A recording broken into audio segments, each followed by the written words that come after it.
Hello everyone, welcome to grammar with me. कैसे हैं आप सभी? आशा करती हूँ कि आप सभी अच्छे होंगे और आपकी तैयारी बेहतर ढंग से चल रही होगी। तो चलिए फ्रेंड्स, स्टार्ट करते हैं हिंदी व्याकरण का नेक्स्ट लेक्चर, जो कि क्या है, समास। देखिए फ्रेंड्स, इससे पहले हम यहाँ पर क्या कंप्लीट किया था हमने लास्ट लेक्चर में? संधि। और आज हम अपना शुरू करेंगे समास। देखिए, एक ही लेक्चर में एक ही क्लास में आपका समास आज कंप्लीट हो जाएगा। ठीक है, तो चलिए शुरू करते हैं।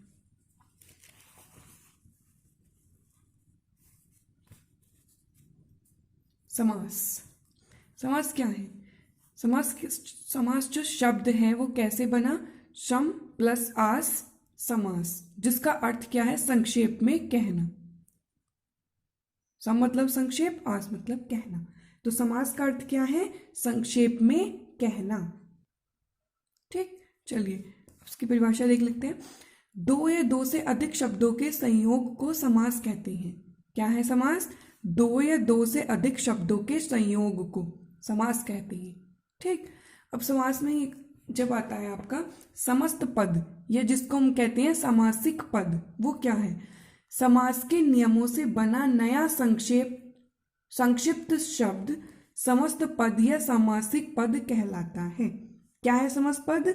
समास के नियमों से, मतलब जो समास के नियमों के अनुसार हम नया ही संक्षिप्त शब्द बनाते हैं। मतलब छोटा बड़ा शब्द था, मतलब बड़े शब्द दो या दो से अधिक शब्दों में उसको कह रखा था, तो उसको एक संक्षिप्त शब्द बनाया हमने, तो उसको कहते हैं समस्त पद या समासिक पद। समास विग्रह क्या होता है? समासिक शब्दों को वापस अपने मूल रूप में अलग करना समास विग्रह कहलाता है। क्या है समास विग्रह? समासिक शब्द को वापस अपने मूल रूप में अलग करना। जैसे उदाहरण देखिए आप, राजा का कुमार राजकुमार। अब देखिए यहाँ पर ये राजकुमार क्या है? समासिक पद, ये जिसको हमने कहा था समस्त पद, और ये क्या है? समास विग्रह। तो देखिए, ये दो या दो से अधिक शब्द यानी तीन शब्द हैं, इनसे मिलकर बना हुआ है, यहाँ पर कहा जा रहा है, तो इसको मिलाकर हमने एक शब्द बना दिया राजकुमार। तो ये क्या हो गया? समस्त पद या फिर समासिक पद। क्लियर? और समास विग्रह क्या है? जब हमने इसको तोड़कर वापस अपने मूल रूप में लेके आए, जैसे राजकुमार है तो इसका हमने बनाया राजा का कुमार, तो ये उसी फॉर्म में आ गया अपनी, तो इसलिए इसको हम कहते हैं समास विग्रह। ठीक है, अब जो ये हमारा समस्त पद होता है, इसमें जो ये जैसे राजकुमार है, तो इसमें राज क्या है? पूर्व पद यानी पहला पद, और कुमार क्या है? उत्तर पद यानी बाद वाला पद। ठीक, ये आपको याद रखना है कि क्या पूर्व पद होता है, क्या उत्तर पद होता है, समास विग्रह क्या है, समस्त पद क्या है, और समास क्या है। क्लियर? समझ आया ये? ठीक है, चलिए अब आगे देखते हैं समास के भेद।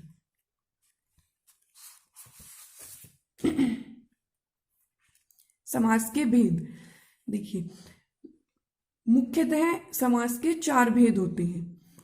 अव्ययी भाव समास, तत्पुरुष समास, बहुब्रीहि समास, द्वंद्व समास। जो ये तत्पुरुष समास होता है, इसके दो भाग होते हैं, कर्मधारय समास और द्विगु समास। तो इसलिए कहीं कहीं पर समास के 6 भेद भी आ जाते हैं, वो इनको मिलाकर अव्ययी भाव, तत्पुरुष, कर्मधारय, द्विगु, बहुब्रीहि और द्वंद्व। ठीक, तो अगर डायरेक्टली पूछा जाए तो समास के कितने भेद होते हैं? 4। और जब हमें 6 दिए हो तो हम 6 जो होंगे ये दोनों होंगे कर्मधारय और द्विगु, क्योंकि ये दोनों भी तत्पुरुष के ही भाग होते हैं। ठीक है, तो चलिए अब इनको एक एक करके हम विस्तार से देखते हैं। तो सबसे पहले हमारा आता है अव्ययी भाव समास।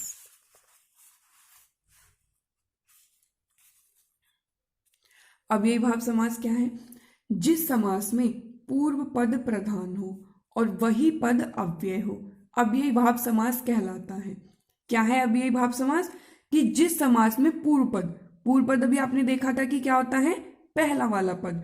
तो जिस समास में पहला वाला यानी पूर्व पद प्रधान हो और वही पद क्या हो? अव्यय, उसको हम कहते हैं अव्ययी भाव समास। समस्त पद क्रिया विशेषण अव्यय का भाव देता है तथा इसके रूप में भी कोई परिवर्तन नहीं होता। इसका मतलब जो ये समस्त पद बन जाएगा, यानी पूरा जो पद होगा, इसका अभिभाव समास जो होगा वो क्रिया विशेषण अव्यय का भाव देगा। देखिए, अब इसकी पहचान करने की एक ट्रिक है। मतलब आप इसको ये तो समझ ही गए हैं कि क्या डेफिनेशन है, किसको कहते हैं, लेकिन अगर हम देखकर ही समझें कि हाँ भाई इसमें कौन सा समास है, तो उसके लिए आप एक ट्रिक भी यूज कर सकते हैं कि इसमें क्या होगा, जो अव्ययीभाव समास है ना, उसका प्रथम पद अनु, प्रति, भर, आ, यथा, हर, नी, बे, दर, ला, वी आदि होता है। इसमें जो होगा, जो प्रथम पद होगा ना, वो इनमें से ही कोई ना कोई होगा, तो हम उसको कहेंगे अव्ययीभाव समास। अब देखिए कैसे, उदाहरण देखते हैं। ये यहाँ पर पूर्व पद है, ये उत्तर पद, फिर समास पद और फिर उसका विग्रह। देखिए, प्रति प्लस दिन क्या बन गया समस्त पद, प्रतिदिन। इसका विग्रह अगर हमने करा तो दिन दिन। तो अब देखिए, प्रति शब्द जुड़ा, यहाँ पर पूर्व पद क्या है, प्रति, तो हमने यहाँ पर आपको बताया था कि प्रति आएगा। और अभी हमने ऊपर पढ़ा कि पूर्व पद प्रधान, तो प्रति यानी प्रति एक दिन, तो इसलिए क्या है, इसका पूर्व पद प्रधान है कि दिन, दिन तो हम ऐसे ही नॉर्मली कह रहे हैं, और दिन भी कौन सा, प्रतिदिन, प्रति एक, तो हम इस पर जोर दे रहे हैं, इसलिए पूर्व पद प्रधान होता है। ठीक, आगे यथा प्लस शीर्घ, यथा शीर्घ, जिसका विग्रह करेंगे जितना शीर्घ हो। ठीक, तो क्या, यथा शीर्घ, तो यथा शीर्घ जितना शीर्घ हो। यथा प्लस कर्म, यथा कर्म, कर्म के अनुसार। आ प्लस जन, आजन, जन पर्यंत। वे प्लस शर्म, बेशर्म, बिना शर्म के। भर प्लस पेट, भर पेट, पेट भर। प्रति प्लस एक, प्रति एक, हर एक।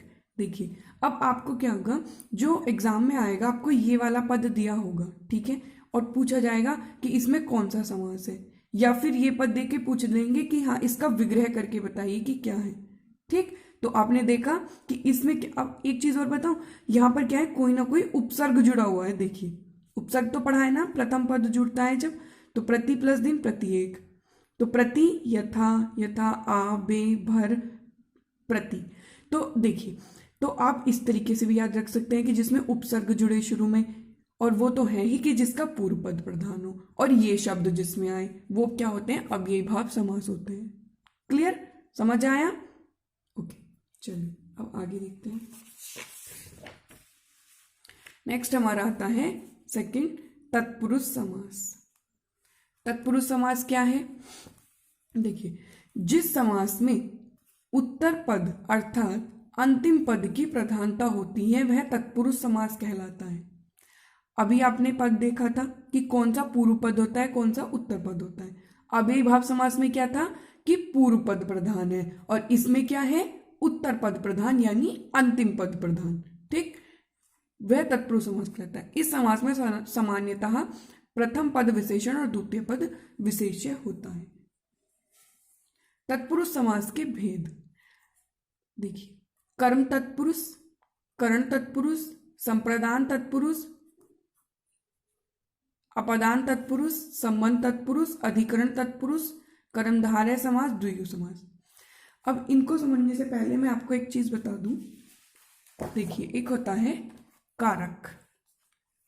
क्या है? कारक। कारक क्या है? देखिए, हमारे 8 कारक होते हैं जिनकी विभक्तियां भी होती हैं। कर्ता की विभक्ति होती है ने, कर्म की को, करण से या द्वारा, संप्रदान को के लिए, अपदान से, संबंध का की के, अधिकरण में पर, संबोधन हे हो अरे रे। ठीक, तो ये क्या है, हमारी विभक्तियां होती हैं जिनका क्या है, अगर विभक्तियां मतलब कैसे, कारक की विभक्तियां, जब हम कोई भी वाक्य बनाते हैं तो उन वाक्यों में जब हम इन शब्दों का प्रयोग करते हैं, इनका विभक्तियों का, तो उसके अनुसार हम देखते हैं कि हाँ इसमें कौन सा कारक है।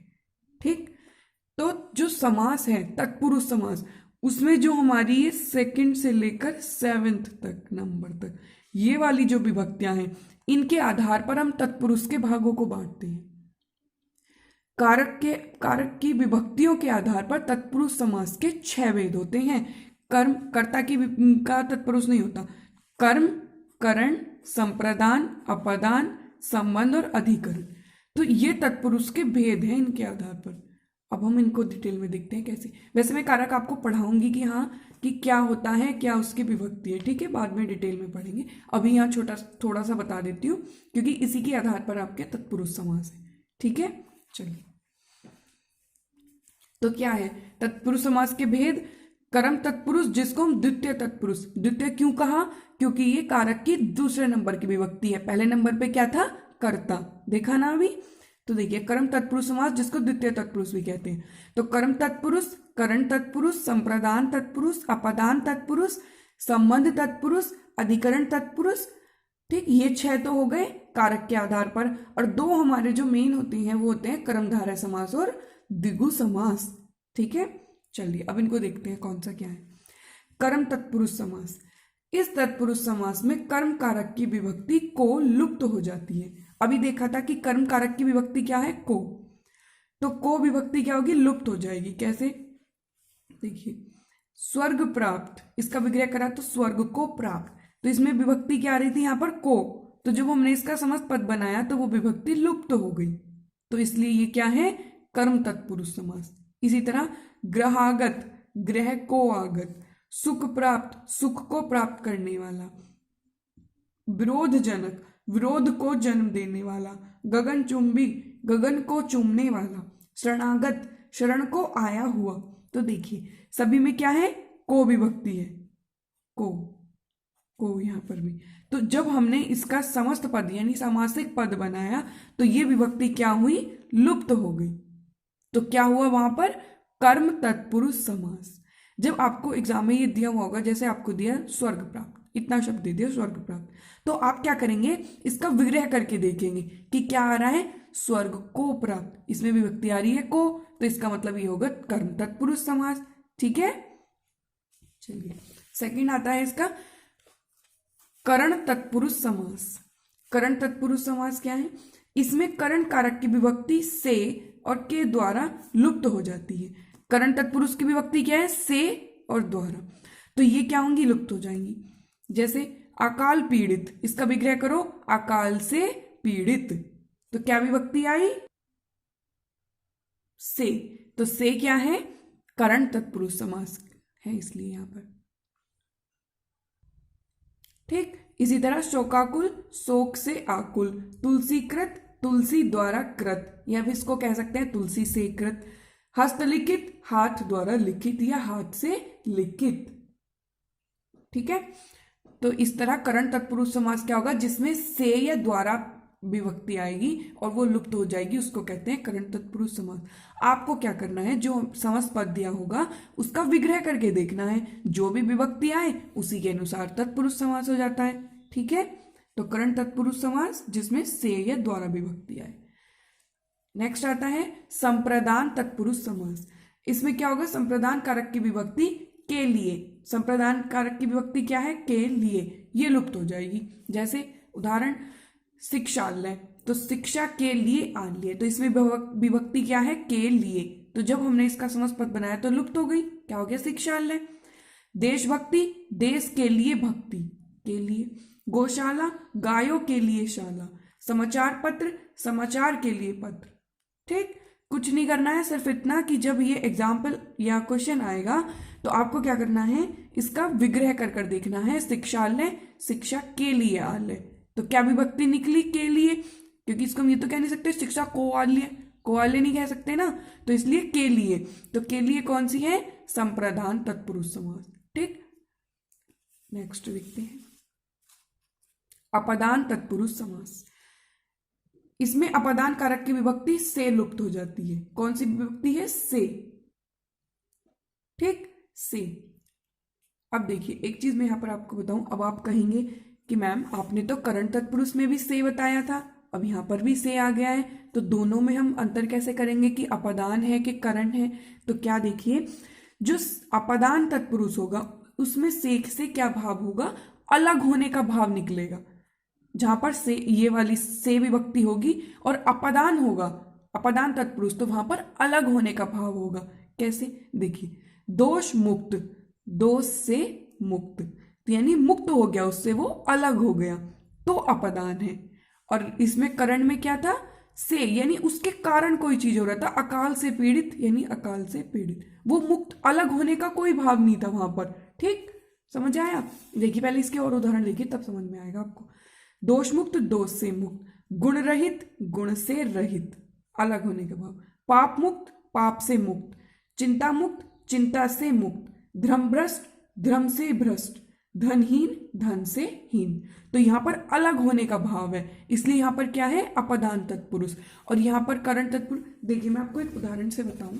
यहां पर देखिए, अगर मैं कहूं, देखिए रोग ग्रस्त, इसका विग्रह करूं तो क्या होगा, रोग से ग्रस्त।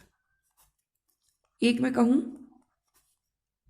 रोग मुक्त, इसका अगर आएगा रोग से मुक्त। अब देखिए इन दोनों में क्या अंतर है। हमने कहा रोगग्रस्त, रोग से ग्रस्त यानी रोग से पीड़ित, ठीक है। एक हमने कहा रोग मुक्त यानी रोग से मुक्त। तो यहां पर से का से क्या भाव निकल रहा है, अलग होने का भाव निकल रहा है। और यहां पर वो कोई अलग होने का भाव नहीं है, बल्कि वो पीड़ित हो रहा है, उसको वो काम संबंध यहां पर दिख रहा है, मतलब उससे वो पीड़ित हो रहा है। यहां पर कारण है, यहां पर एक कि रोगग्रस्त, रोग से ग्रस्त या पीड़ित, और यहां पर अलग होने का भाव। ठीक, अब समझ गए दोनों से में अंतर। तो यहां पर कौन सा है, करण तत्पुरुष, और यहां पर क्या है, अपादान तत्पुरुष। ठीक, समझ आया दोनों में अंतर। चलो, तो ये हो जाता है अपदान तत्पुरुष समास। क्लियर? अब आगे देखते हैं, नेक्स्ट हमारा आता है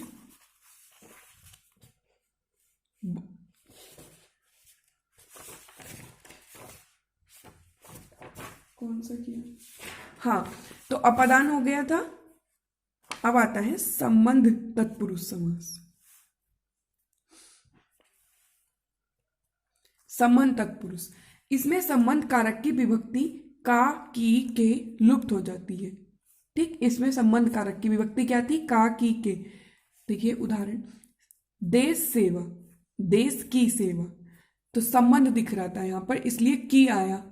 तो की क्या है, संबंध तत्पुरुष की विभक्ति है, तो इसलिए ये यहां पर लुप्त हो जाएगी, तो ये संबंध तत्पुरुष समास हो जाएगा। इसी तरह सूर्योदय, सूर्य का उदय, तो का आ गया संबंध। गंगा जल, गंगा का जल। राज्याध्यक्ष, राज्य का अध्यक्ष, तो का विभक्ति आ गई, जो कि क्या है, संबंध तत्पुरुष समास की है, जो, तो इसलिए यहां पर क्या हो जाता है, संबंध तत्पुरुष समास। क्लियर? समझ आए? बस आपको विभक्ति पर ध्यान देना है, मतलब जो समास पद दिया जाएगा ना, उसका विग्रह करके देख लो। अब गंगा जल है, इसका विग्रह सपोज करो यही आ गया गंगा जल, तो आप इसका विग्रह करेंगे, क्या कहेंगे, गंगा का जल। ये थोड़ा ही ना कहेंगे गंगा के लिए या गंगा को जल, नहीं कहेंगे ना, क्या कहेंगे, गंगा का जल। तो यहां पर क्या है, संबंध दिखाई दे रहा है, तो इसलिए ये हो जाता है संबंध तत्पुरुष समास, क्योंकि संबंध कारक की विभक्ति होती है का, की, के। ठीक है, तो का, की, के इनमें से कोई भी विभक्ति आ जाए तो वो होगा संबंध तत्पुरुष समास। ठीक है, चलिए नेक्स्ट आता है अधिकरण तत्पुरुष समास।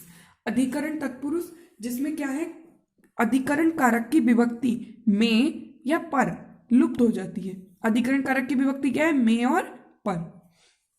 तो देखिए, गृह प्रवेश, गृह में प्रवेश। आप बीती, आप पर बीती। वनवास, वन में वास। आत्मनिर्भर, आत्म पर निर्भर। ठीक, तो समझ आया। तो यहां पर विभक्ति क्या है, में और पर, जो कि किसकी है, अधिकरण कारक की, इसलिए यहां पर हो जाता है अधिकरण तत्पुरुष समास। ठीक है, तो ये 6 विभक्तियां थी जिनके आधार पर तत्पुरुष के भाग थे। ठीक, समझ आया। चलिए अब आगे इसके जो 2 भाग होते हैं, जो कि क्या है, कर्मधारय समास और द्विगु समास, उनको देखते हैं। तो सबसे पहले कर्मधारय समास। कर्मधारय समास क्या है, जिस समास में उत्तर पद प्रधान हो तथा पहला पद विशेषण हो और दूसरा पद विशेष्य हो, उसको हम कहते हैं कर्मधारय समास। देखिए उत्तर पद प्रधान, तो इसमें उत्तर पद प्रधान है, इसीलिए ये तत्पुरुष का भाग होता है कर्मधारय। है ना। तो उत्तर पद यानी बाद वाला पद प्रधान होगा और पहला पद विशेषण होगा और दूसरा पद होगा विशेष्य। ठीक है, देखिए इसके दो रूप होते हैं कर्मधारय समास के। एक होता है विशेषतावाचक कर्मधारय, एक होता है उपमानवाचक कर्मधारय। अब देखिए विशेषतावाचक कर्मधारय कौन सा होगा, जिसमें प्रथम पद द्वितीय पद की विशेषता बताता हो। जैसे हमने कहा महाराज, महान है जो राजा। महाकवि, महान है जो कवि। सज्जन, सत है जो जन, यानी सच्चा है जो जन। तो ये क्या है, पहला पद इसकी विशेषता बता रहा है। अब आप देख रहे हैं ये क्या, हमने यहाँ पर कहा था कि पहला पद विशेषण होगा और दूसरा पद होगा विशेष्य। तो देखिए ये विशेषण है क्योंकि महान, महान राजा, ये विशेषता बता रहा है। और ये किसकी विशेषता बता रहा है, राजा की। तो वो क्या है, विशेष्य। तो पहला पद विशेषण और दूसरा पद विशेष्य होगा, वो होगा कर्मधारय समास। ठीक है, और क्या है, पहला पद दूसरे पद की विशेषता बताएगा। महाराज, महाराज महान राजा, या महान है जो राजा। महाकवि, महान कवि। सज्जन, सत्य है जो जन। तो ठीक है, ये विशेषतावाचक जिसमें पहला पद विशेषता बताए। और उपमानवाचक, उपमानवाचक कर्मधारय है, इसमें एक पद उपमान तथा द्वितीय पद उपमेय होता है। कैसे, जैसे चरण कमल, कमल के समान चरण, उसके चरण कैसे हैं, कमल के समान। तो ये क्या है, उपमान है और ये उपमेय है, क्योंकि ये जो पद है ये इससे उपमेय, उपमा दे रहा है। लोह पुरुष, लोह के सदृश पुरुष, मतलब लोहे के समान जो पुरुष है। विद्याधन, विद्या रूपी धन, धन कैसा, विद्या के समान, विद्या रूपी। तो इस तरह जो कर्मधारय समास है, सबसे पहले तो ये याद रखना है, कर्मधारय समास में एक विशेषण होता है और एक विशेष्य होता है। ठीक, इसके दो रूप होते हैं। ये रूप कभी कभी पूछता है, कभी कभी नहीं भी पूछता, लेकिन मैंने आपको बता दिया कि किस तरीके से इसमें समस्त पद होते हैं, एक विशेषतावाचक और एक उपमानवाचक। ठीक है, तो विशेषतावाचक जिसमें पहला पद विशेषता बताए, मतलब विशेषता बताता है, और उपमानवाचक जिसमें पहला पद उपमान और दूसरा उपमेय, मतलब इसमें क्या है, उपमा यानी तुलना की जाएगी। ठीक है, तो कर्मधारय समास क्या है, जिसमें पहला पद विशेषता बताए और दूसरा जो कि उपमा दे किसी चीज की। तो महाराज, चरण कमल। ठीक है, समझ आया कर्मधारय समास। ये क्या है, ये भी एक तत्पुरुष का उपभेद होता है। आगे आता है द्विगु समास। द्विगु समास क्या है, देखिए सबसे आसान जो समास है सभी समास के भेदों में, वो है द्विगु समास। क्यों, देखिए जिस समास में पहला पद संख्यावाचक विशेषण हो और पूरा समास समाहार यानी समूह का बोध कराए, द्विगु समास कहलाता है। क्या है द्विगु समास, जिसमें पहला पद संख्यावाचक हो। देखिए उदाहरण, नवरत्न, इसमें पहला पद क्या दिख रहा है, नौ, नौ रत्नों का समूह। चौराहा, चार राहों का समूह। त्रिभुज, तीन भुजाओं का समूह। चतुर्वेद, चार वेदों का समूह। तो क्या आ गया, पहला पद संख्यावाचक होगा और वो एक समूह का बोध कराएगा, मतलब अकेला एक चीज नहीं आएगी, एक समूह का बोध कराएगा, तो उसको हम कहेंगे द्विगु समास। ठीक है, समझ आया, सबसे आसान है ये द्विगु समास। ठीक, चलिए आगे चलते हैं। अब आपका आता है थर्ड पार्ट, दो पढ़ लिए हमने क्या, अव्ययी भाव और तत्पुरुष। अब आता है द्वंद्व समास। जिस समास के दोनों पद प्रधान हो, दोनों पद संज्ञाएं अथवा विशेषण हो, उसे द्वंद्व समास कहते हैं। द्वंद्व समास में क्या है, इसके दोनों पद। अभी आपने देखा अव्ययी भाव समास में प्रथम पद यानी पहला वाला पद प्रधान था, पूर्व पद, और जो तत्पुरुष था उसमें उत्तर पद यानी बाद वाला पद प्रधान था। और द्वंद्व समास में क्या है, इसमें दोनों ही पद प्रधान है, पहला भी और दूसरा भी।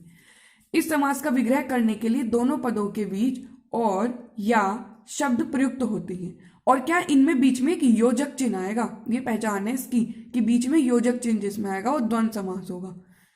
देखिए जैसे सीता राम, सीता और राम, और लेकर आए हम बीच में इसका विग्रह करने के लिए। ठीक, तो ये क्या है, द्वंद्व समास। अब देखिए द्वंद्व समास जो है उसके मुख्य रूप से तीन भेद होते हैं, इतरेतर द्वंद्व समास, सबसे पहले समाहार द्वंद्व समास और वैकल्पिक द्वंद्व समास। सबसे पहले देखते हैं इतरेतर द्वंद्व समास।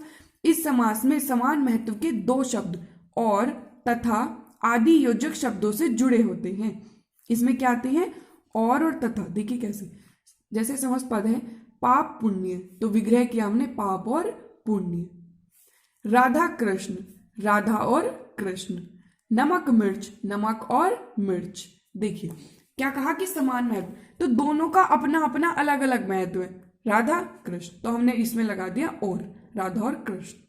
ठीक, तो इतरेतर द्वंद्व समास कौन होगा? जिनमें दोनों पदों का समान महत्व हो और जब हम उसका विग्रह करें तो उसमें और या फिर तथा योजक शब्द आए।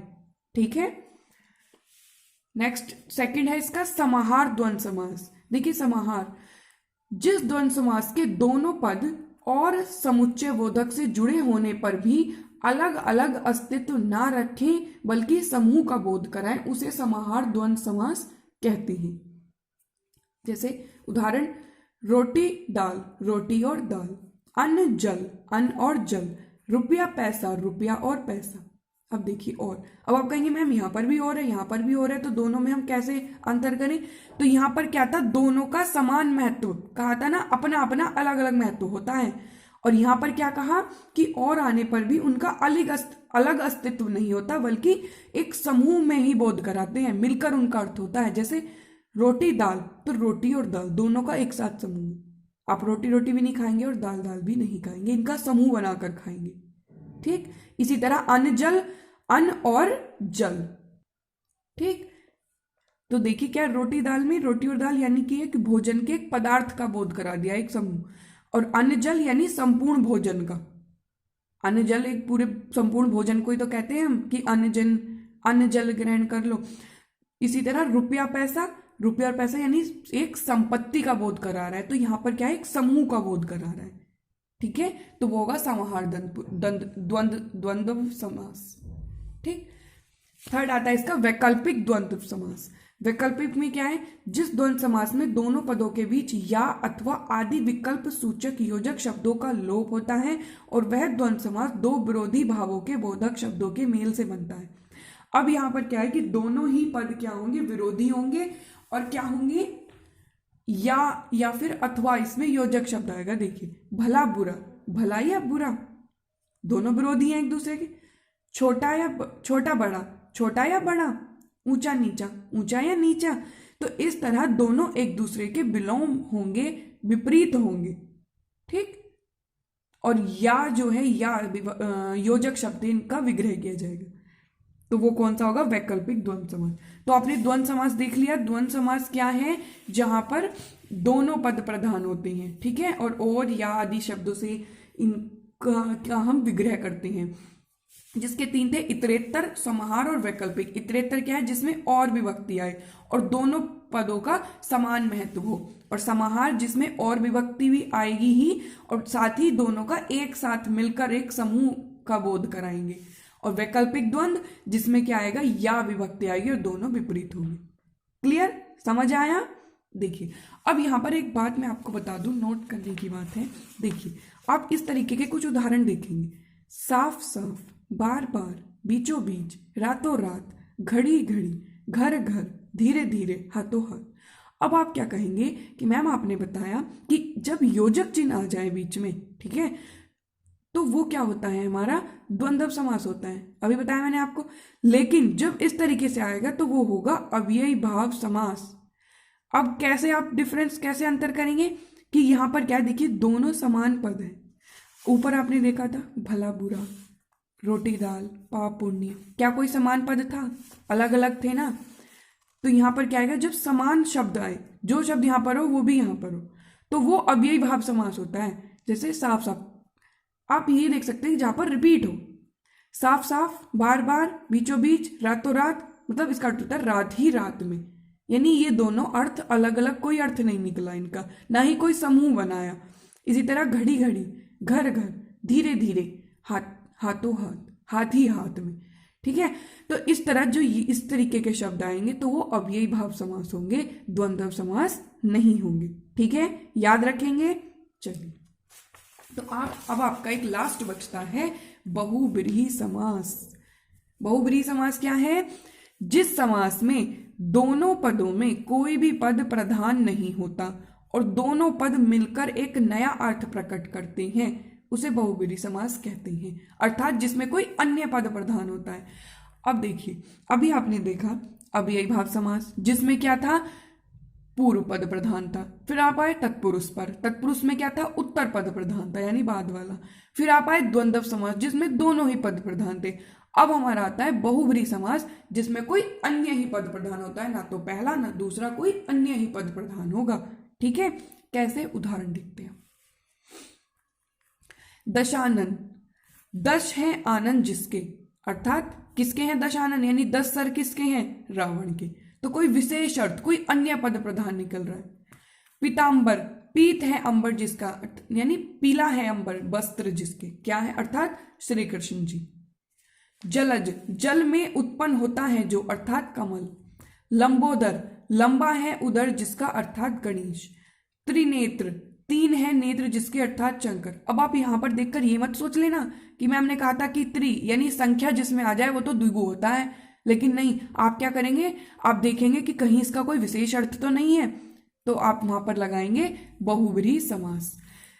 अब ये ऑप्शन में, अब आपको देखो कि ऑप्शन में तो बहुब्रीहि दिया ही नहीं, द्विगु दिया है, तो आप द्विगु लगा देंगे। मतलब अगर ऑप्शन में दोनों आ जाए, द्विगु समास भी और बहुब्रीहि समास भी, तो आप प्राथमिकता किसको देंगे, बहुब्रीहि को देंगे, मतलब बहुब्रीहि समास लगाएंगे। और अगर बहुब्रीहि नहीं दिया तब आप द्विगु पर जाएंगे, नहीं तो आपको बहुब्रीहि समास ही लगाना है। ठीक है, तो चंद्रशेखर, चंद्र है सिर पर जिसके, अर्थात शंकर जी। चतुर्भुज, 4 हैं भुजाएं जिसकी, अर्थात विष्णु जी। सपरिवार, अब देखिए यहां तक तो आपने देख लिया कि इस तरीके से किसी विशेष अर्थ निकल रहा है, किसी भगवान जी या फिर किसी विशेष वस्तु, व्यक्ति, इन सब के बारे में कहा जा रहा है, तो वो बहुब्रीहि समास होता है। अब कुछ शब्द ऐसे आते हैं जैसे सपरिवार, परिवार के साथ है जो, तो जो परिवार के साथ रहता है वो एक विशेष व्यक्ति, ठीक है, एक व्यक्ति के बारे में हमने कह दिया। तो जहां पर सा लगकर शब्द आएंगे, जैसे सा परिवार, सा देह, देह के साथ, तो सा जिसमें आएगा वो भी कौन सा समास होगा, बहुब्रीहि समास होगा। मुक्का मुक्की, मुक्कों से जो लड़ाई हुई, तो ये एक लड़ाई की बात की जा रही है। अब यहाँ पर रिपीटेशन में, यहाँ पर अव्ययी भाव मत सोच लेना, यहाँ पर कौन होगा, बहुब्रीहि समास। गाला गाली, गालियों से जो झगड़ा हुआ, मतलब देखिए कंफ्यूज मत होना बिल्कुल भी। मैंने क्या कहा था अभी पीछे कि जब रिपीट होगा, जैसे साफ साफ, हाथ हाथ, वो होगा अव्ययी भाव। लेकिन देखिए यहाँ पर क्या है, रिपीट तो हुआ है लेकिन एक अलग अर्थ निकल रहा है। मतलब मुक्का मुक्की का अर्थ क्या है, लड़ाई, एक तरीके की लड़ाई तो हो रही है। इसका यहाँ पर मुक्का मुक्की, इसका अपने आप में अर्थ नहीं है, इसका मतलब क्या है, लड़ाई होना। गाला गाली का मतलब क्या है, झगड़ा हुआ। तो इस तरह ये हो जाता है बहुब्रीहि समास। ठीक, मैंने आपको बता दिया कि जब बहुब्रीहि समास का, क्योंकि इसके जैसे हमने कुछ शब्द देखे हैं जो कि किसके जैसे हैं, दूसरे समास के जैसे भी हैं। तो जब बहुब्रीहि समास के साथ में कोई दूसरा समास भी आए तो आपको बहुब्रीहि समास को देनी है। ठीक, तो ये थे आपके समास। एक बार हम शुरू से रिवाइज कर लेते हैं तुरंत। देखिए आपने देखा ना, चुटकियों में एक ही क्लास में आपके सारे पूरा समास कंप्लीट हो गया। देखिए आपने समास देखा जिसका अर्थ क्या है, संक्षिप्त में कहना। 2 या 2 से अधिक शब्दों के संयोग को समास कहते हैं। समस्त पद भी देखा, समासिक। ठीक, क्या पूर्व पद होता है, क्या उत्तर पद होता है। फिर हमने इसके भेद देखे। अब यही भाव समास, तत्पुरुष समास जिसके 2 होते हैं, कर्मधारय और द्विगु, बहुब्रीहि समास और द्वंद्व समास। अब ये भाव समास क्या है, जिसमें पूर्व पद प्रधान हो और ये वाले पद आए, अनु, प्रति, ये सब। ठीक, फिर देखा तत्पुरुष समास। तत्पुरुष समास क्या है, जिसमें उत्तर पद यानी बाद वाला पद प्रधान हो। ठीक, और तत्पुरुष समास जो है कि कारक, एक कारक होते हैं, उनकी विभक्तियों के अनुसार इसके 6 वेद होते हैं और 2 इसके होते हैं, कर्मधारय और द्विगु समास। कर्म तत्पुरुष जिसमें विभक्ति कौन सी आए, को, करण में से या द्वारा, संप्रदान में के लिए, और अपादान में से। और अपादान और करण में क्या अंतर है कि यहां पर से में, अपादान में अलग होने का भाव होगा। ठीक है, फिर हमने देखा संबंध तत्पुरुष, संबंध में क्या है, जहां पर काकी के विभक्ति आए, अधिकरण में पर विभक्ति आए। ठीक, तो इस तरह 6 हो जाते हैं विभक्तियों के आधार पर।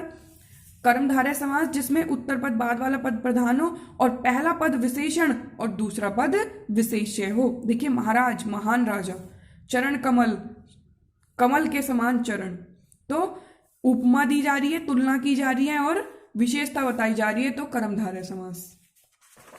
द्विगु समास जिसमें पहला पद संख्यावाचक हो, नवरत्न, चौराहा, त्रिभुज। ठीक है, फिर आपका आया द्वंद्व समास।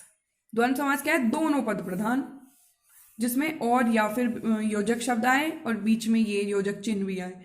द्वंद्व समास तीन। इतरेत्तर द्वंद्व जिसमें और या तथा आए और एक दोनों का समान महत्व हो। समाहार द्वंद्व क्या है?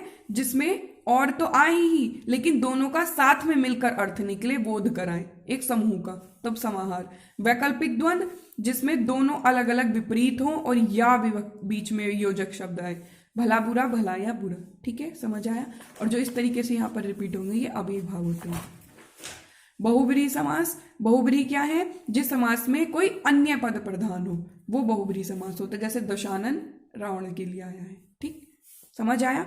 तो देखिए, एक क्लास में हमने अपने समास कंप्लीट कर दिए। समझ आ गए होंगे अच्छे से। एक एक एग्जाम्पल अच्छे से देखना, रिवाइज करना बार बार। ठीक है, और अगर अभी भी आपको इसका कोई भी पॉइंट, कोई भी प्रकार समझ में ना आया हो तो आप कमेंट कर कर पूछ सकते हैं। ठीक है, आई होप आपके अच्छे से समझ आ गया होगा। तो चलिए मिलते हैं नेक्स्ट लेक्चर में। और हाँ, एक बात तो आप भूल ही जाते हैं, अगर आप चैनल पर नए हैं तो चैनल को सब्सक्राइब, लाइक और शेयर करना ना भूलें। Thank you.